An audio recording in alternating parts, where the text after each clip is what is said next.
Wakil Presiden RI ke-10 dan ke-12 merespons pernyataan Luhut Saudara soal pesan kepada Presiden terpilih Prabowo agar jangan membawa orang toksik ke kabinetnya. Menurut JK, orang toksik adalah orang yang tidak melaksanakan pasal 33 konstitusi.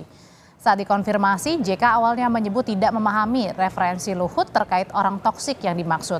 Menurut JK, toksik yang ia pahami hanyalah mengacu ke menteri yang tidak mematuhi konstitusi terkait keadilan akses perekonomian dan sumber daya alam. Pertama, tidak mengerti soal toksik. Yang saya pahami siapa saja yang tidak melaksanakan undang-undang dasar pasal 33 untuk kepentingan rakyat juga tidak boleh. Lebih keras itu, Pak. Lebih jelas siapa ya? Siapa yang tidak melanggar undang-undang dasar, tidak melaksanakannya pasal 33 untuk kepentingan rakyat, tidak boleh. Itu lebih dimonitor. Kita tidak monitor. Lebih tidak boleh yang tidak melaksanakan undang-undang dasar. Ya.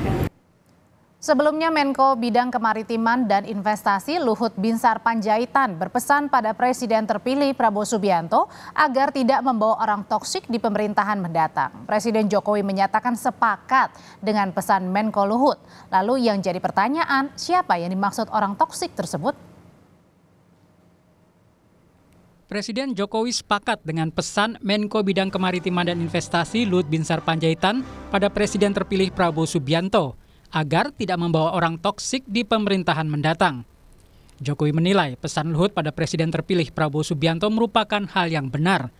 Soal siapa yang dimaksud orang toksik, Jokowi meminta hal itu ditanyakan langsung ke Menko Luhut Binsar Panjaitan. Toksik, tidak boleh ada orang toksik di pemerintahan.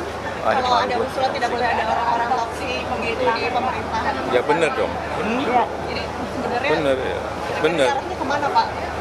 Ya ditanyakan kepada yang menyampaikan.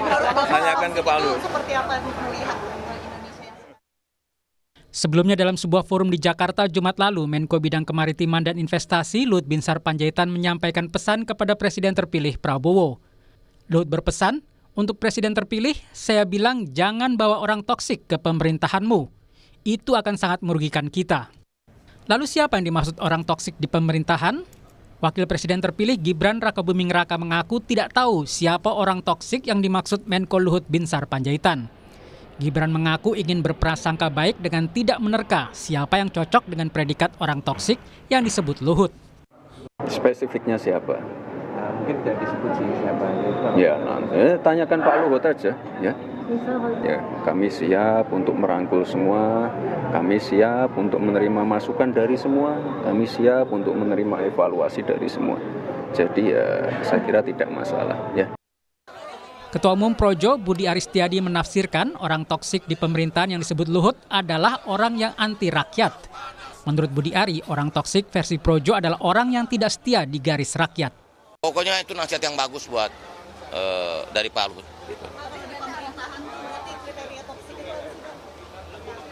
Toksik itu yang anti rakyat versi Projo.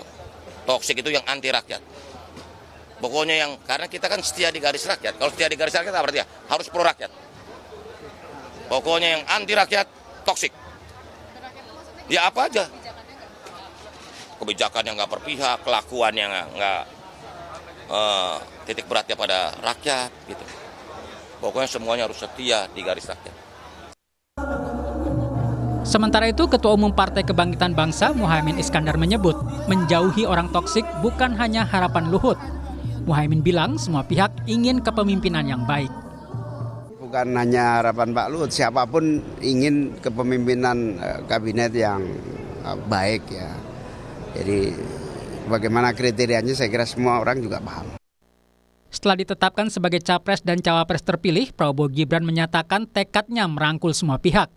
Hingga kini Prabowo juga gencar bersilaturahmi dengan elit parpol, termasuk parpol yang menjadi lawan politiknya di pemilu 2024 lalu. Tim Liputan Kompas TV.